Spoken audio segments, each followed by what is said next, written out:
Selling a house can be an emotional and stressful experience.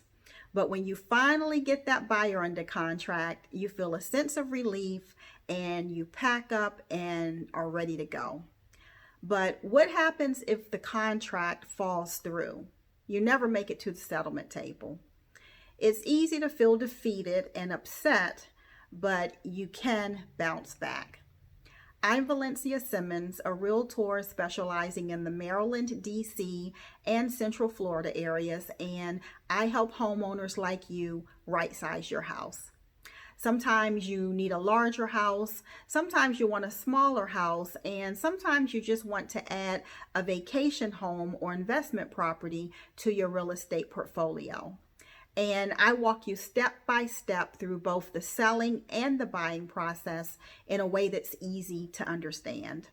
I recommend contractors and other resources to get your house ready so that it not only shows well, but it sells for top dollar in 30 days or less.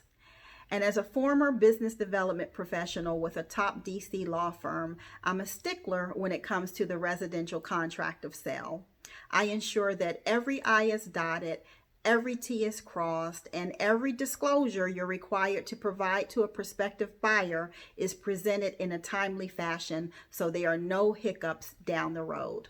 But today I want to speak on the reasons contracts fall through and what you can do to minimize the risk of that happening when you're ready to put your house back on the market. The four main reasons contracts fall through are the home inspection. Oftentimes, the home inspector will uncover an issue that's too costly for either you or the buyer to repair, so the contract falls through. The second reason is the appraisal. If the appraisal comes in lower than the sales price, that could be a problem. Another issue is sometimes your title company may uncover a lien against your property, and in order for you to sell your house, that lien has to be resolved. And the fourth and most common reason contracts fall through is a buyer is unable to obtain their financing. So what can you do to avoid these risks when you're ready to put your house back on the market?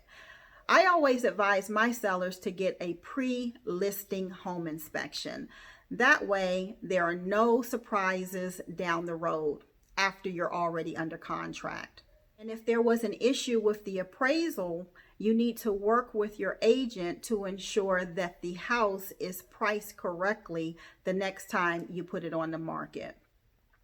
And as far as buyers, just be really wary of buyers who, once they're under contract, are hard to get a hold of. They don't return paperwork in time.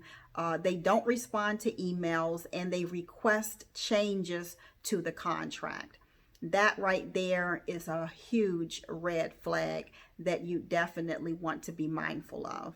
If you think you're ready to even consider or entertain the idea of relisting your home and you would like to get my professional advice, I invite you to click the link in my bio and schedule your complimentary Right Size My House strategy session so that we can ensure the next time you're under contract, it doesn't fall through.